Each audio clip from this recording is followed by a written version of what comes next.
Hello and welcome to this special edition of Moneyline. My name is Sikim Kabadeli. We're having candid conversations with the captains of industry, taking them beyond the boardroom and finding out what makes them tick. Today we're speaking to Transnet Chief, that is Brian Molefe, about the role that they are playing in South Africa's infrastructure drive.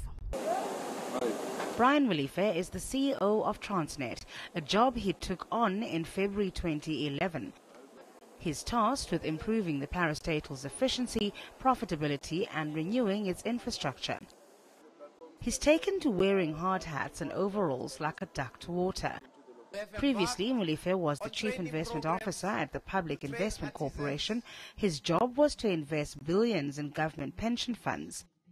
There, he took on the established corporate boards. Known as Mr. Transformation, Molefe used the PIC's significant clout as a shareholder in JSE-listed companies to change the racial and gender makeup of these boards. His efforts led to the resignation of some senior board members, giving new black people an opportunity. Brian Molefe has a reputation as a turnaround specialist.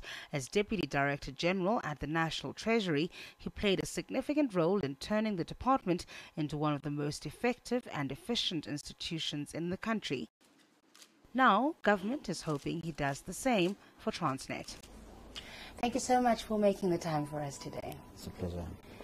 This is a wonderful facility that we are at here at the CSIR. And when one thinks of Transnet, one doesn't quite think of computers and guys in suits coming up with solutions to problems. One tends to think of people driving trains. What's the evolution that you'd say Transnet has gone through? I think that we have to look into the future. A company that doesn't innovate is as good as dead. And so we have to think about how we're going to do things better, our processes, as well as the equipment that we use. How is it going to be adapted to modern use, to the age of the computer? Because, as you know, our locomotive fleet is very old, and in fact we use technology from 50 years ago, yet the world has moved on. So this is our attempt at trying to catch up with where the world is at the moment, to modernize the business. And what has that taken? Have you had to change the cultural mindset, the corporate mindset in the business? What's had to happen for that? Well, not really. We are spending 300 billion in buying new equipment and capital investment, and we set aside 1 billion for research and development, and this is what this is. And so we're bringing in younger people from the universities. We're recruiting them from the universities. Actually, they don't apply for jobs. We identify them and go after them. And they come here and they think about how we can do things better from their knowledge of computers and software and communications, how we can do things better as a company, both from an operational point of view, but also from an equipment management point of view and performance point of view. What's the most exciting thing for you in this 300 billion rand project? I think the most exciting spend in the 300 billion is the spending in research and development and innovation, and seeing the excitement in the faces of these young engineers that are here as they work out new problems, as they work out how to modularize things, how to fix locomotives quicker when they break, how to empower our most important operators, which are the artisans and the technicians who have to fix broken locomotives, how they empower them with making their work easier.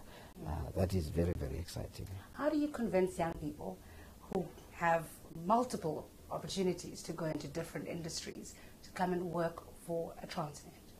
Well, we've created a very modern and comfortable environment.